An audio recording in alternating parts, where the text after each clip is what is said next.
This is the Big Island Video News daily newscast filed on Tuesday, July 17, 2012. I'm Stephanie Salazar.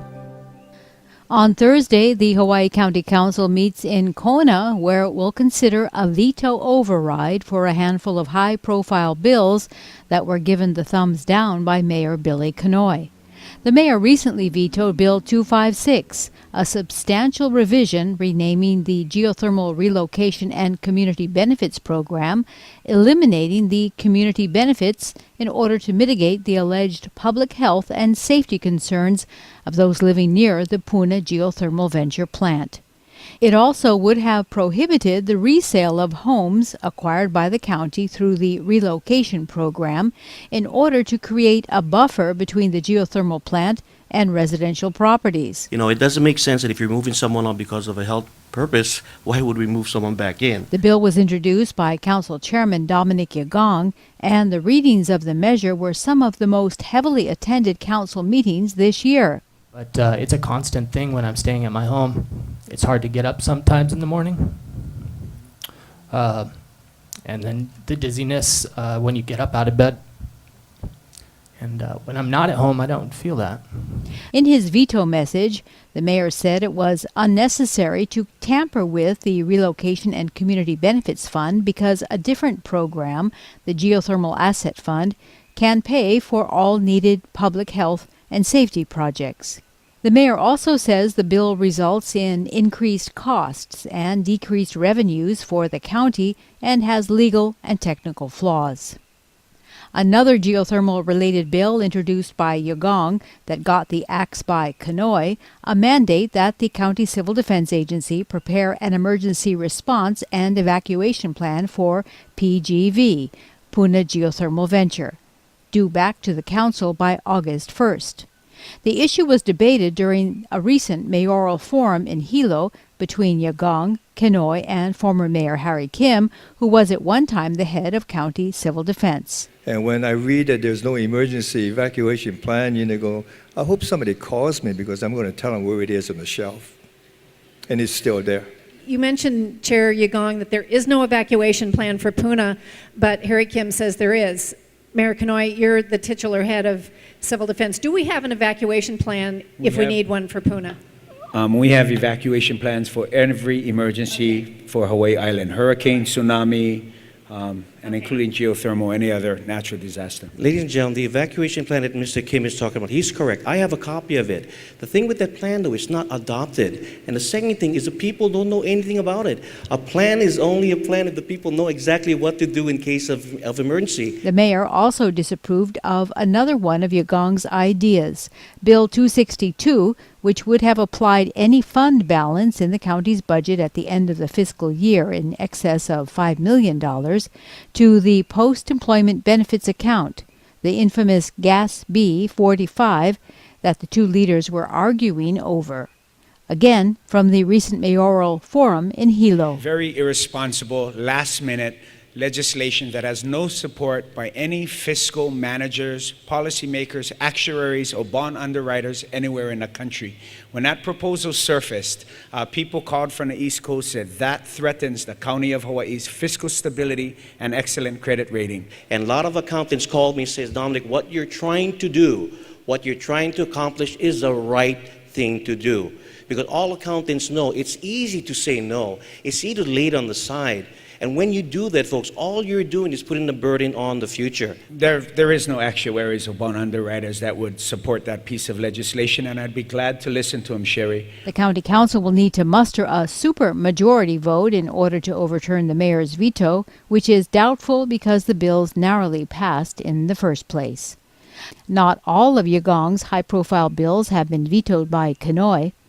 The mayor recently signed the bill that challenges the authority of the State Department of Land and Natural Resources to lawfully conduct helicopter eradication missions, as they have done on Mauna Kea and elsewhere. Like the geothermal bills, the hunting bill drew hours of testimony at the council meeting. We can expect another long day on Thursday. Advocates of Yagong's geothermal bills have already said that they will be out in force that day, picketing outside and sharing their opinion inside. The disturbing string of deaths on Hawaii Island roadways continued on Sunday as a Waikoloa man involved in a Kona crash on Friday became the fifth person to be killed since July 12th. Randall C. Gaudiz was riding his Honda motorcycle on Route 190 when police say he overtook a vehicle in a no-passing zone and sideswiped a 2012 Toyota four-door sedan traveling in the other direction. Gaudiz was taken to North Hawaii Community Hospital and later flown to the Queens Medical Center in Honolulu, where he died Sunday evening.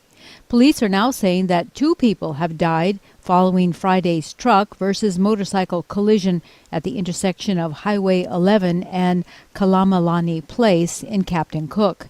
Police say the motorcycle operator was identified as Toby H. Ledward of a Kailua Kona address. The driver was Glenard A. Sadumiano of a Kealakekua address. Both are now deceased. The terrible string of unrelated events began on Thursday with the death of well-known athlete Jesse Taylor of Kailua Kona, killed by a truck while he was riding his bicycle on the Akonipule Highway near Hawaii. Police say the 16-year-old driver of the truck fell asleep at the wheel.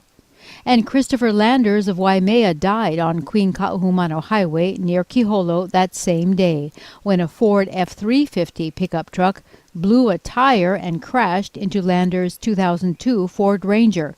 The Route 190 death of Randall C. Gaudiz on Sunday was the 19th person to die on the Big Island this year, compared with 12 at this time last year.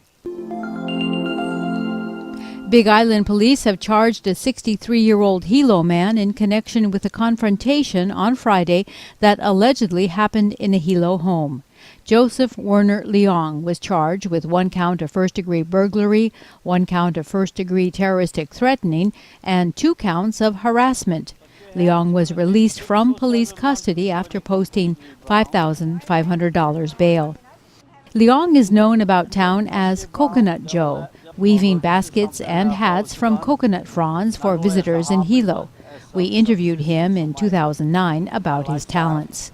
A 50-year-old man living on Kukuau Street told police that the suspect entered his home following a dispute and while inside allegedly assaulted the victim and a 21-year-old Hilo man.